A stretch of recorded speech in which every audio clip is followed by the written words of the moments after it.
చేస్తారా? చేయమ్మా. చేయండి, చేస్తాను.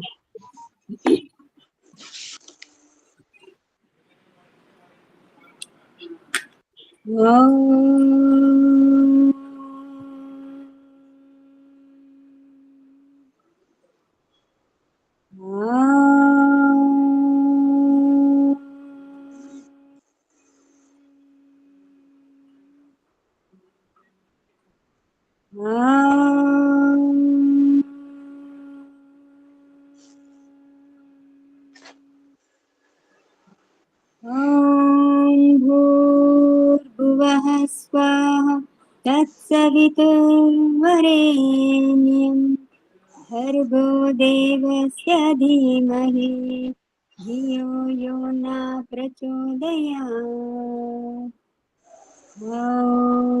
असतो मा सद्गमया तमसो मा ज्योतिर्गमया मृत्योर्मामृतङ्गमया। सहनावतु सहनौ भुनक्तु सह वीर्यं करवावहै तेजस्विनावधीतमस्तु मा विद्विषावहै। शांति शांति शांति। నమస్తే అమ్మా, అందరికీ నమస్తే.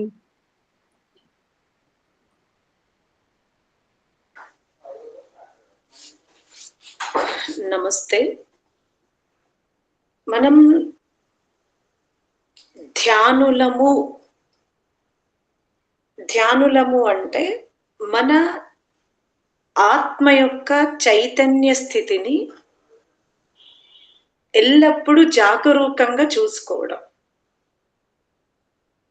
ఎందుకంటే ధ్యానములో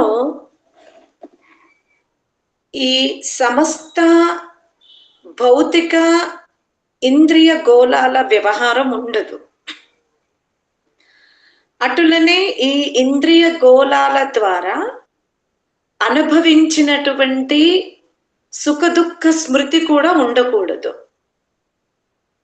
అంటే ఆ సమయంలో ఆత్మ ఎంత జాగ్రత్తగా ఉంటే అక్కడ దుర్ఘటన జరగదు. ఇది మనం తెలుసుకోవాలి.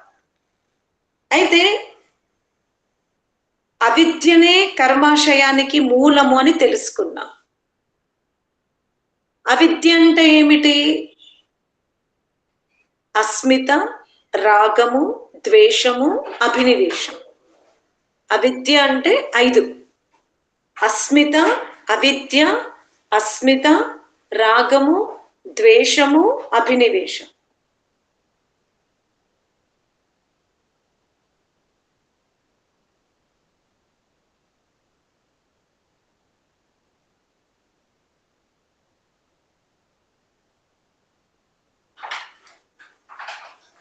అవిద్య, అస్మిత, రాగము, ద్వేషము, అభినివేశం.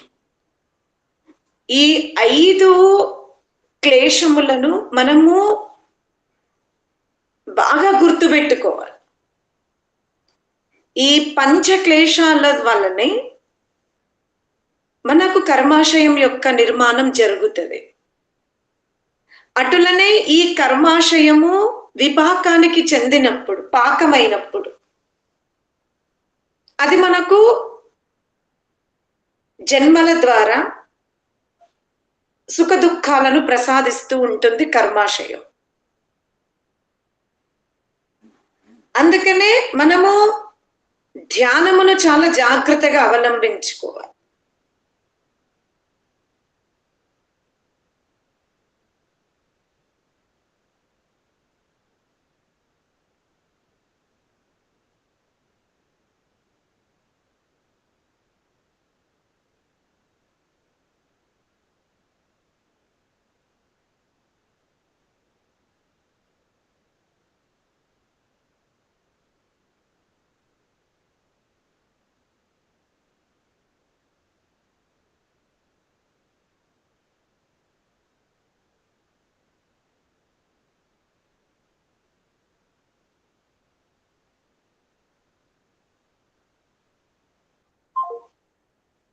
అయితే ఈ విధంగా మనం ఈ కర్మాశయాన్ని అంటే ఒకటి గుర్తుపెట్టుకోండి, అవిద్య వల్ల కర్మాశయ నిర్మాణం జరుగుతుంది.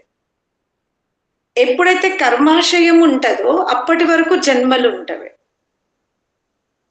మరి కర్మాశయము శిథిలం అవ్వాలన్నా, ఆ కర్మాశయం తగ్గిపోవాలన్నా మనకు పుణ్యకర్మల యందు ఆసక్తి ఉండొద్దు, దుష్ట కార్యాలు చేయడానికి వీలు లేదు. ఇక్కడ మనం అనుకుంటాం ఈ ఆధ్యాత్మిక విషయాలను అంటే ఋషుల అభిప్రాయాలను చాలా లోతుగా ఋషుల వలె అర్థం చేసుకోవాలి అంటే మనస్థితి కూడా దాదాపు అలాగే ఉండాలి. మన సామర్థ్యం కూడా ఋషులకు అనుకూలంగా వెళ్ళిపోవాలి.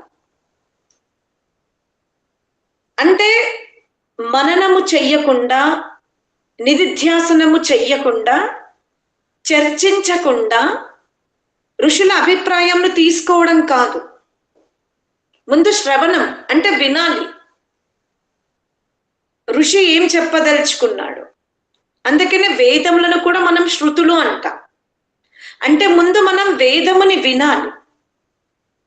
వేదములో ఇతిహాసం ఉండదు. ఇతిహాసం అంటే చరిత్ర ఉండదు, అది గుర్తుపెట్టుకోండి. వేదములో ఏ మనుష్యుని యొక్క చరిత్ర ఉండదు. చరిత్ర ఉంది అంటే అది వేదం కాదు. మనకి ప్రమాణాలు ఉన్నవి, ప్రత్యక్షము, అనుమానము, ఉపమానము, శబ్దము, ఐతిహ్యము, అర్థాపత్తి, సంభవము, అభావము అని 8 ప్రమాణాల ద్వారా మన జీవితంలో మనకు విషయ జ్ఞానం అవుతుంది. కానీ గుర్తుపెట్టుకోండి, ఇతిహాసము వేదము కాదు. వేదమునందు ఇతిహాసం ఉండదు. ఎందుకంటే ఇతిహాసము చరిత్ర తర్వాత జరుగుతుంది. వేదములు ముందే చెప్పబడి ఉన్నవి. వేదములు ప్రస్తుత సృష్టికి సంబంధించినవి కాదు. వేద జ్ఞానము శాశ్వతమైన నిత్య జ్ఞానము, అది పరమాత్ముంది. కావున వేదముల ఇతిహాసం ఉండదు. వేదం ఏం చెప్తుంది? నీకు జన్మలున్నవి, జన్మకు కారణం కర్మఫలాలే, కర్మలే. ఏ శరీరంలో ఉన్నా సరే కర్మలే. ఈ కర్మలు దుష్టముగా ఉంటే మనుష్య ఇతర యోనుల యందు బంధింపబడతాము. శ్రేష్టముగా ఉంటే విద్వాంసులుగా, మంచి వైజ్ఞానికులుగా, శాస్త్రవేత్తలుగా, సిద్ధ పురుషులుగా, మునులుగా, దివ్యమైన శరీరముతో, దివ్య సంకల్పాలతో ఆ విధంగా జన్మిస్తాం. కర్మలు మాధ్యమికంగా ఉంటే మానవ జన్మ. కానీ నేడు ఆధ్యాత్మిక జీవితము మరుగున పడిందనే అనుకోవాలి. ఎందుకంటే ఈ జీవితము, ఈ ఆధ్యాత్మిక జీవితములో మన యాత్ర చాలా లోతుగా, అది కూడా అంతర్గతంగా సాగే యాత్ర. ఉదాహరణకి నిన్న మన దగ్గర ఒక 1000 రూపాయలే ఉండే, ఇవాళ కష్టపడితే ఇంకొక 500 ఇంకో 1000 రూపాయలు మన దగ్గర అయిపోతాయి, అంటే 2000. అంటే వస్తు రూపములో ఉన్నటువంటి ఏదైతే పదార్థం ఉందో అది కంటికి కనబడుతుంది. కానీ అంతర్గతంగా ఆత్మ తనలో ఉన్నటువంటి ఏవైతే మలినాలను శుద్ధి చేసుకుంటుందో, ఆత్మ జాగరూకంగా ఉంటుందో, అది స్వయముగా ఆత్మకి కొంతకాలం వరకు అనుభవంలోకి రాదు. స్వయమే అనుభవంలోకి రానటువంటి పరిస్థితిలో ఇతరుల నుండి కూడా మనం ఆశించడం అది కాస్త సందిగ్ధమే. అది మీరు తెలుసుకోవాలి. ఇక్కడ మనం ఆధ్యాత్మిక మార్గంలో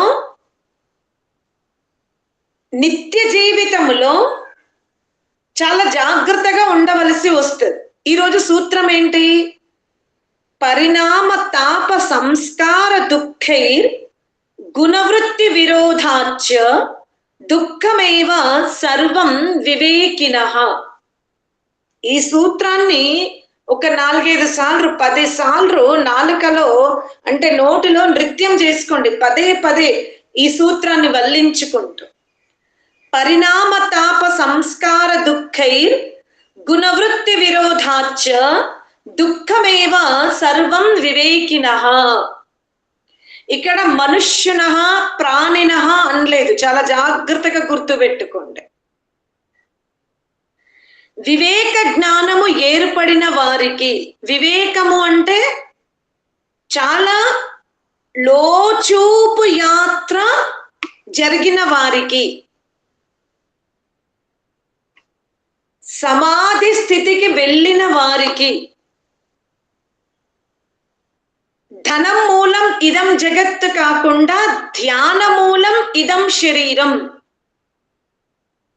నేను ఈ శరీరమును ధ్యానం కొరకే ఉపయోగించుకుంటాను అన్నటి ఆ విధముగా ఎప్పుడో గురువు చెప్పినప్పుడో ఏదో స్థితి వచ్చినప్పుడో మనస్సు బాలేనప్పుడో కాదు, నిత్య జీవితములో ధ్యానము, ఆ ధ్యానము యొక్క ప్రకాశ స్థితి, మనస్సున ఎల్లప్పుడూ సత్వస్థితి, ఎల్లప్పుడూ తన లోపలి జీవన విధానములో శుద్ధంగా జీవించడానికి ఎవరైతే జీవితాన్ని ముందుకు తీసుకెళ్తున్నారో అటువంటి వారిని ఇక్కడ మనం తీసుకోవాలి. వివేకినః, వివేకులకు.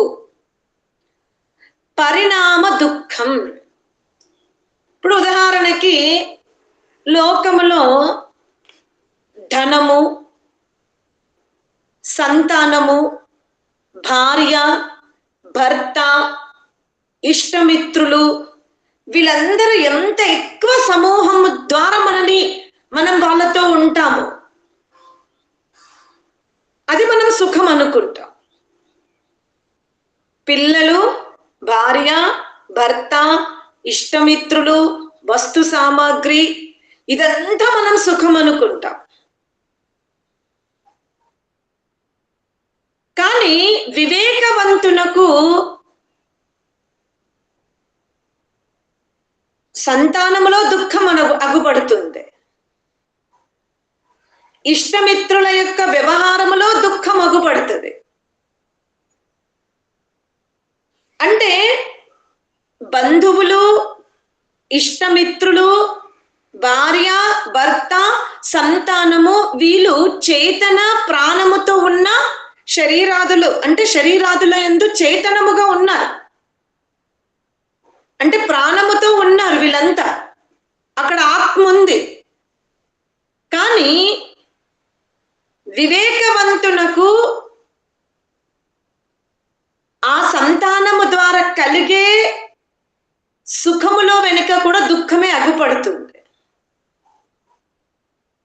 అటులనే ఇష్టమిత్రుల యొక్క సంపర్కములో సంతోషం, మనకు చాలా సంతోషం. ఇంతమంది ఫ్రెండ్స్ ఉంటే, ఆ ఫ్రెండ్స్ మధ్యలో మనం కూర్చుంటే, సరదాగా మాట్లాడుకుంటే, సరసాలు ఆడుకుంటూ ఉంటే సామాన్య మానవుడికి చాలా బాగుంటుంది. కానీ ఆధ్యాత్మిక జగత్తునే లక్ష్యముగా తీసుకున్న ఆ వ్యక్తికి ఈ సమూహము కూడా దుఃఖముగానే కనబడుతుంది. ఎందుకంటే ఇష్టమిత్రులు వచ్చారు, సంతానం ఉంది, భార్య, భర్త. మీరు ఈ కుటుంబ వ్యవస్థని చూసుకోండి. వీళ్ళని సంతోష పెట్టాలి అంటే, వీళ్ళని సంతృప్తి పరచాలి అంటే మనం ఎంత హింసా మార్గంలో ఉంటామో చూడండి. భార్య బిడ్డలని, ఇష్టమిత్రులని, బంధువర్గమును సంతృప్తి పరచాలి అంటే, వాళ్ళ మధ్యలో ఒక చక్కటి స్థానాన్ని మనం సంపాదించుకోవాలి అంటే మీరు చాలా జాగ్రత్తగా పరిశీలించుకోండి. ధనమును మిశ్రిత మార్గంలో సంపాదించాలి. కపట వ్యవహారము చెయ్యాలి, అబద్ధం ఆడాలి, గృహ అలంకరణ కోసం ఎన్నో చెట్లని బలివ్వాలి మనం. ఈ విధంగా ఆధ్యాత్మికవాదికి ఏదైతే ప్రాణి జగత్తు ఉందో, అంటే తోటి మానవ జాతి సమూహం ఉందో, వాళ్ళని సంతృప్తి పరచాలి, వాళ్ళల్లో తన స్థానం గొప్పగా ఉండాలి అనుకుంటే ఎంత దుఃఖం ఉందో చూడండి. అటులనే వివాహం అయిపోతుంది, నాది లక్ష్యం మోక్ష మార్గమే, నేను మీకేమీ సహకరించను, నేను మీకు విద్య కోసం ప్రయత్నం చెయ్యను, నేను ఇంతే అని మనము కర్తవ్య విముఖులమైన, అది కూడా అధర్మమే. వాళ్ళని స్వీకరించి వాళ్ళని సంతృప్తి పరుస్తూ ఉన్నా పాపమే జరుగుతుంది.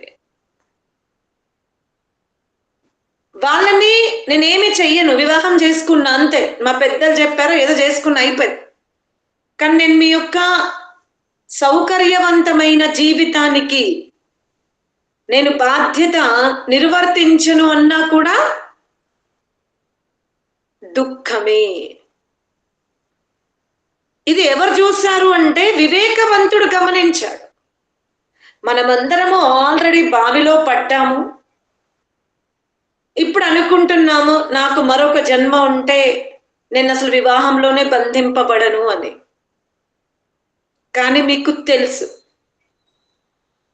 ఆత్మ చిత్తమున ఏ కోరికలతో ఉంటదో ఆ కోరికలకు అనుకూలముగానే కర్మలు చేస్తుంది. ఆ కర్మ ఫలమే శరీరాలు. ఆత్మలో, ఇక్కడ ఆత్మ అంటే ఆత్మ తన చిత్తమున కోరికలు అనే ఒక లాకర్ని ఓపెన్ చేసుకుంటది. ఆ కోరికల కోసమే కర్మలు చేస్తుంది. ఆ కర్మలే ఫల రూపంలో వివిధ శరీరాదుల యందు ఉంటది. మరి ఇప్పుడు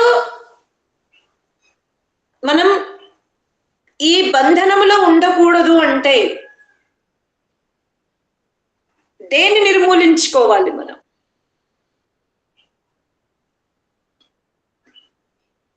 ఈ సమస్త బంధాల నుండి తొలగిపోవాలి అంటే మనము దేన్ని నిర్మూలన చేసుకోవాలి? కోరిక. కానీ ఆత్మ యొక్క సహజ స్వభావమే. మీరు ధ్యానము చేస్తున్నప్పుడు కూడా ఆత్మకి ఏవైతే ఆత్మశక్తులు విడుదలవుతాయో, ఇప్పుడు మనమంతా భౌతిక శక్తుల ద్వారా వింటున్నాం, ఆస్వాదిస్తున్నాం, తెలుసుకుంటున్నాం. ఆత్మలో కూడా శక్తులు ఉంటవి కదా, ఆ శక్తుల్లో కూడా కోరిక అనేది ఉంది. మరి ఆత్మకు ఏవైతే అంతర్గతంగా 24 శక్తులు ఉన్నాయో అక్కడ కూడా కోరికనే ఉంది. మనస్సులో కోరిక ఉంది. మరి కోరికను ఎలా నిర్మూలించుకోగలుగుతాం? ఆత్మలో సహజమైన కోరిక ఉంది, స్వయంలో ఉంది, చిత్తమున ఉంది. ఎలా?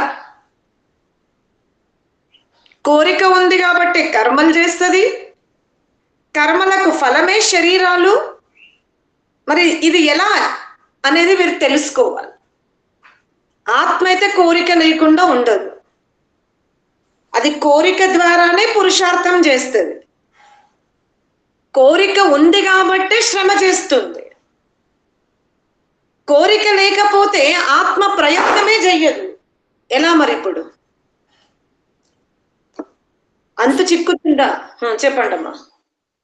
అదే పరమాత్మ వైపు వెళ్ళాలనే కోరిక ముఖ్యంగా ఉండాలి, మిగతా తగ్గించుకోవడం అనేది అర్థమైందా? ఆత్మ స్వాభావికముగా కోరికతోనే ఉంటుంది, అది పురుషార్థమే చేస్తుంది కోరిక కోసమే. కోరిక లేకపోతే ఆత్మ ప్రయత్నం చెయ్యదు. కానీ ఆత్మలో ఉన్నటువంటి ఈ స్వాభావిక కోరిక ఏదైతే ఇంత సామర్థ్యముతో ఉందో ఆ కోరికను బంధనముకు కారణమయ్యే కోరికల్ని కాకుండా తన స్వరూపములో ఉండే శక్తివంతమైన కోరిక, కుదిరితే పరమాత్మని ప్రకృతిని తెలుసుకోవాలనే కోరిక ఉండాలి. అర్థమైందా? ఆత్మ ఎప్పుడు కోరికలతోనే ఉంటది. కానీ ఆ కోరిక ఎలా ఉండాలి అంటే, నేను చైతన్య స్వరూపురాలిని, ఈ భావన నేను ఎట్టి పరిస్థితిలో మర్చిపోకూడదు. నా స్వరూపాన్ని నేను ఎంత గందరగోళ మాయాజాల జాతరలో నేను పడిపోయినప్పటికీ కూడా, అంతటి భయంకర స్థితిలో కూడా నేను చలించని స్థితిలో ఉండాలి, నేను ఆత్మను అనే ఈ కోరిక ఆత్మని బంధనాల వైపు నడిపించకుండా ముక్తి వైపు నడిపిస్తుంది. అందుకనే కోరికను ఎవ్వరూ నిర్మూలించలేరు. కానీ మనం ఆ కోరిక అనే ఆయుధము ద్వారా ఆత్మశక్తిని మాత్రం జాగ్రత్త పరుచుకోగలుగుతాం. ఇదే వివేకం. కానీ మనం ఆధ్యాత్మిక జగత్తున సుఖము అంటే లోక వ్యవహారంలో పుత్రులు, పౌత్రులు, ప్రపౌత్రులు, సువర్ణాది ధాతువులు, వస్తు సామాగ్రి, వాహనాలు, బంధుమిత్రుల యొక్క సమూహము. నేను దాన్ని త్యజించమని చెప్పడం లేదు, కానీ దానికి ప్రాధాన్యత ఇవ్వకండి. ఆత్మకు ప్రాధాన్యత ఇచ్చుకోండి. వాళ్ళెంతటి ఐశ్వర్యవంతులు అని అనుకోకండి. నిజంగా ఐశ్వర్యం అంటే ఆత్మస్థితిలో ఉండడమే, ఆత్మ జాగరూకంగా ఉండడమే, ఆత్మ తన స్వరూప స్థితిలో ఉండడమే. ఇది పెద్ద ఐశ్వర్యం. మిగతావన్నీ కూడా అగౌణమే. కానీ మనం చాలాసార్లు మర్చిపోతాం. అది ఆధ్యాత్మిక రంగంలో ఉన్న మనమైనా కూడా ఈ భౌతిక పదార్థాలు ఎవరి దగ్గర అయితే ఎక్కుంటాయో వాళ్ళు చాలా ఐశ్వర్యవంతులు అనుకుంటా. కానీ మన ఆత్మ ఎంత శుద్ధంగా ఉంది, మనం మన ఆత్మ గురించి ఎంత ప్రయత్నం చేస్తున్నాము, ఆత్మలో ఎటువంటి అవిద్య లేదు, అస్మిత లేదు అని మనకు ఉత్సాహం ఉండదు. దీన్ని పెంచుకోండి. ఎప్పుడైతే మనం దినములో 1 గంటనో 1 అరగంటనో సమయము దొరికినప్పుడు ఒంటరిగా కూర్చొని మన శక్తుల్ని మనం గమనిస్తున్నాము. ఇక్కడ మళ్ళీ మన శక్తులు అంటే ఇంద్రియ సాధనాలు కాదు. మీరు ఎప్పుడైతే ఇది అభ్యాసం చేస్తారో, ఎప్పుడైతే మీరు నిరంతరము దీన్ని వ్యవహారంలో పెడతారో అప్పుడు మీకు శక్తులన్నీ జాగరూకం అవుతాయి.